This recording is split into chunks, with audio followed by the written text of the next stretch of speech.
to another episode of Live, Eat, Be Well. Today, we're gonna have a chit chat about batch cooking vegan style. So recently, Happy Herbivore did a batch cooking episode in which she discussed her batch cooking methodology. And I found it really interesting and quite helpful, in fact. So I thought I would give an alternative perspective on batch cooking when you have lots of kids in the house, and maybe a different way to do batch cooking and the way that I like to do batch cooking for my family and the way that we eat. So just to give you some perspective on different things that you can batch cook. So for example, Happy Herbivore talked a lot about how she batch cooks rice, and I don't do that. Now we eat rice every day. I mean, if you watch our videos, you know that we eat rice every day, but we don't batch cook rice because we have a rice cooker, and so we just use our rice cooker every day and it's super fast and we don't batch cook those. But I do have lots of kids and a husband, and so we batch cook different things. So I'm gonna make a couple videos today because it's a snow day and I'm gonna just cook today because it keeps the house warm and cozy. And so I'm gonna make some batch cooking videos today to share with you what I do. And so the type of things that I batch cook are treats for lunches and breakfasts. So oatmeal cookies, a favorite in our family, I batch cook those, and chia seed muffins are delicious. They sound kind of weird, but yummo. And my husband loves them for breakfast, and so do my kids, and so I batch cook those and freeze them. I also batch cook tofu scramble breakfast burritos, which freeze really well and heat up super easy, and my husband loves those for breakfast as well, so they're easy to batch cook. I wrap them in parchment paper so he doesn't even have to take them out of foil, and put them inside of Ziploc bags, stick them in the freezer, then he can just grab them and stick them in the microwave and heat them up in the morning all on his own and just go. As for beans, I definitely batch cook beans. So I make chickpeas for hummus and for chickpea salad. We eat a lot of chickpeas at my house, black beans and pinto beans. And I make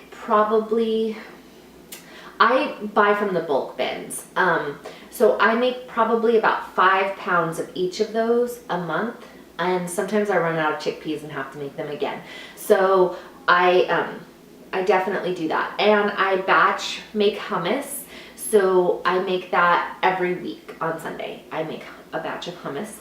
I also batch cook marinara, and we don't eat pasta very often, but it's nice to have in the freezer. So if I run out, I just make it whenever I run out. I don't necessarily do it every month, but I do use the marinara for our pita pizzas instead of pizza sauce, and so I use that for that as well. I also batch cook salsa, and I have a video about batch cooking salsa, which I will link in the description below.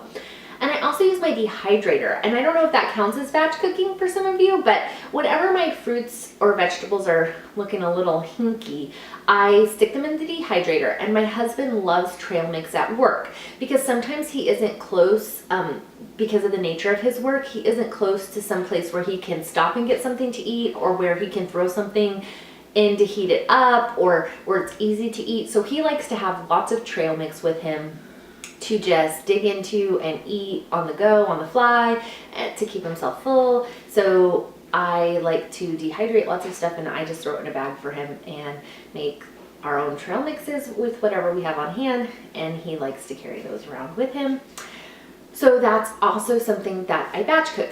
So my batch cooking schedule, I like to prep cook on Mondays and not on Sundays, which is probably something that different than a lot of people do. And that's because my work schedule is different as well. And I don't have to be in an office on Monday mornings. And so it's nice because my house is quiet on Mondays and I have a lot of time without people. Now today is crazy because it's a snow day, so I'm gonna have lots of kids running around and everything.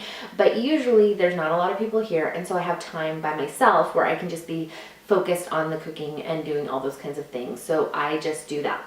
I also do like Happy Herbivore's idea of batch cooking passively, which I also do. So like when I batch cook beans, that's totally a passive activity for me. I do it at night while I'm watching TV or whatever as well.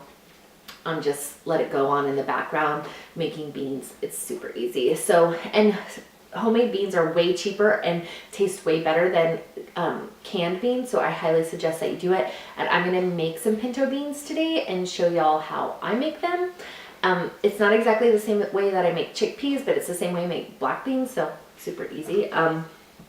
And I highly recommend, if you have some freezer space, that you do batch cook, because it saves you a ton of money, especially if you have kids and you can just find a cookie that they like, or a easy treat that they like, and you can just make like 10 batches of it in one day and stick them in your freezer and then just pull them out on rotation. My kids will eat the same treat in their lunch all year long. I guess we're kind of boring that way, but they don't get bored of it. And so I'll just make that same cookie, or I sometimes switch it up, and they'll just eat that same cookie. It saves us a ton of money, and it's really easy to do. And I just stick it in our freezer and then we just go. The trick is to not let stuff get lost in your freezer, so you need to just make sure that you're keeping it in rotation and that you're using up what's in your freezer. So I hope this helped, and I'm going to create a playlist for y'all about batch cooking and what you can cook in batches, and I hope that helps you figure out some things that you can do to help save time, and maybe something you can do on a snow day too. So until next time, live, eat, and be well. I hope you'll subscribe to my channel and check out my Facebook page and website.